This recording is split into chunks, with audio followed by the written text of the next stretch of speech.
Welcome back to That Dad Guy. It's November the 8th, 2023, and on November the 6th, 2023, Canada Post issued a new stamp in honor of Remembrance Day and in celebration of a Canadian hero. So today's video, I want to go and give you a synopsis of this woman's life, what she did, where she was from, and then at the end, I'm going to show you the stamp that was released and read the back of the stamp that tells you the little blurb about this woman. So hopefully you'll join me to the end and make sure you're subscribed, like, leave positive comments, and share with other people. Here we go. So in 1901 in Middleton, Nova Scotia, Mona Louise Parsons was born. She started her early education at Acadia's Ladies Seminary in Wolfville, Nova Scotia, where she got a certification in elocution. She then went on to Curry School of Expression in Boston, Massachusetts, returning to Wolfville, Nova Scotia to go to Acadia University to act in several plays. From there, she went to Conway, Arkansas, to Conway Central College and taught elocution. So you may be asking, what is elocution? Elocution is the skill of clear and expressive speech, especially a distinct pronunciation and articulation, to be very eloquent. Like myself, perhaps. From there, she went to New York City in 1929 and became a chorus girl. In 1935, she became a nurse from the Jersey School of Medicine, and she came cum laude, so she was top of her class. In 1937, her brother introduced her to a Dutch millionaire, William Leonhardt, which they later married in that same year in Laren, Netherlands. In 1940, World War II had broken out and the Germans invaded the Netherlands, and she became part of the resistance, her and her husband. And what they did was they hid downed Allied servicemen in their house. They had let their servants go, and all their extra rooms that the servants used to have, they would put Allied soldiers that were in the Netherlands, hide them until they could get out safely. They even had a secret room off their closet in the master bedroom where they could hide soldiers in case the Nazis came and searched their house. There's no real way of saying how many Allied forces they helped, but these men were hidden in their house for up to 6 days until they could get to the coast, where they got on a fishing boat, which took them out to meet a submarine, which took them back to England. So very strong network of resistance fighters that she became a part of. In September 1941, though, she was arrested by the Gestapo, as there was someone that told on them that they were hiding soldiers in their house. And so they were arrested.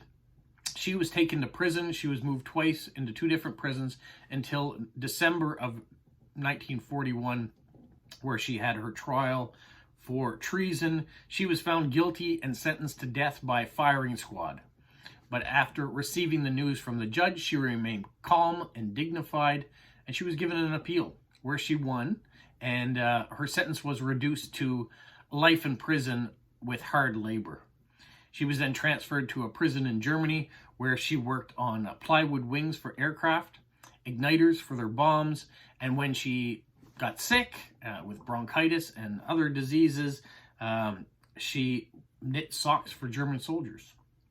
In March of 1945, the prison camp where she was being held was bombed by the Allied forces, and she and another person escaped. She had a good working knowledge of German, but she didn't want to use it with her Canadian accent, so she used her acting to make it seem like she was mute and needed help, and the other person that was with her was her caregiver, and they crossed for 125 kilometers through Germany to get to the border of the Netherlands, where she was divided from the person that she had been traveling with, and so she traveled into the Netherlands by herself, where she was rescued by none other than the North Nova Scotia Highlanders. So the Allied troop from Nova Scotia, where she was born and raised, were the people that eventually found her and rescued her during the Second World War.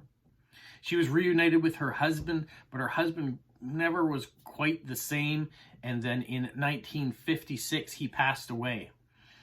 He had given a quarter of his multi-million dollar estate to his mistress, and there was a biological son that was found that under Dutch law was entitled to the rest.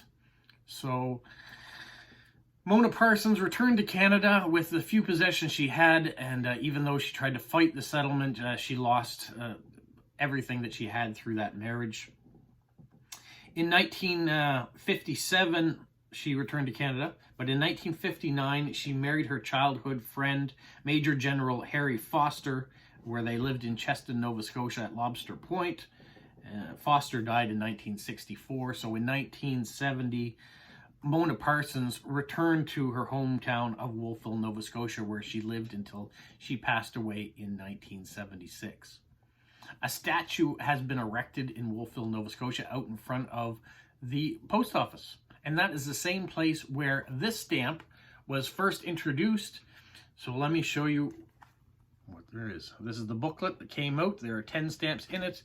And this is the Mona Parsons stamp. On the back, Canada Post wrote, "Born in Middleton, Nova Scotia and raised in Wolfville, Mona Louise Parsons, born in 1901 till 1976, is the only female Canadian civilian to have been imprisoned by the Nazis during the Second World War.